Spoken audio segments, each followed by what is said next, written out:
Hi there. So this is my reading response for chapters 7 and 8 of Cranford. The first thing I want to mention is that there is a definite change in tone in chapters 7 and 8, where there is a focus on the socio-political aspects of Cranford, as opposed to just the characters in general.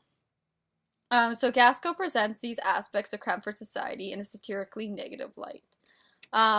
With this theme in mind, I will talk about what I noticed in chapter 7.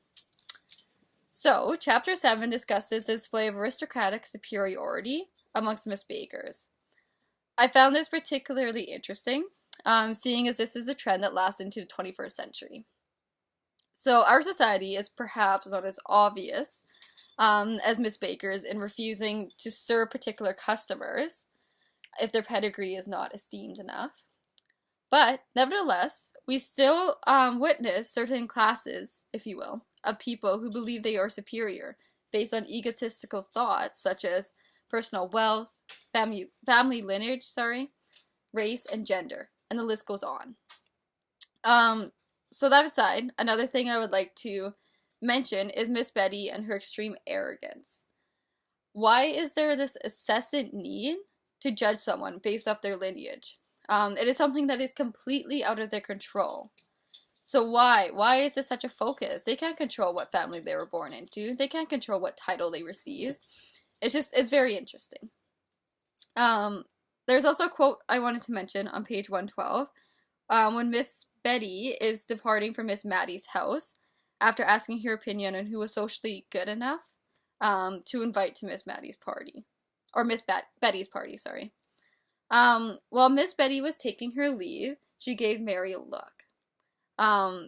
This look, according to Mary's inner speculation, professed that she understood the difference of ranks. And that's the quote there, that she understood the difference of ranks. This quote stood out to me because it emphasizes and kind of encompasses the importance that the early Victorian society placed on lineage and social standing. It is hard to conceive that depending on your last name or your title, that you would appear to certain people of society as a lesser being. Miss Betty has no qualms about viewing lower-ranking individuals as below her, and not worthy of her attention. In fact, it's almost as if she takes some kind of, sick pleasure or enjoyment out of it. Needless to say, I do not particularly care for Miss Betty. So that's all I wanted to talk about for chapter 7. So moving on, I would like to focus on the dinner party at Mrs. Jamieson's house, where the esteemed Lady Glanmire was invited to partake in the evening's events. And at the dinner party, I noticed once the ladies became more comfortable around Lady Glanmire's company, the social boundaries all but diminished.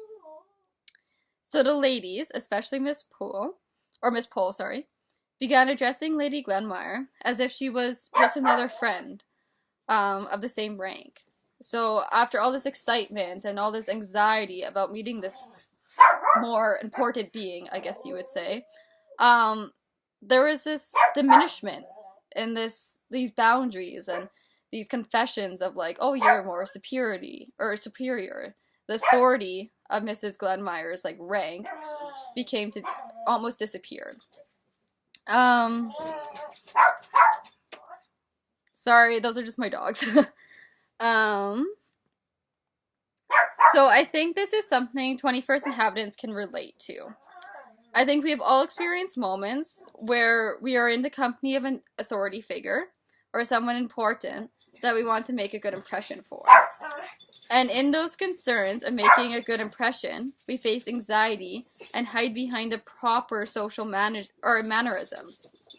But once you discover that the esteemed individual is just like yourself, you relax and you begin addressing them with more ease. So I found it interesting to see a different side of the Cranford in chapters 7 and 8.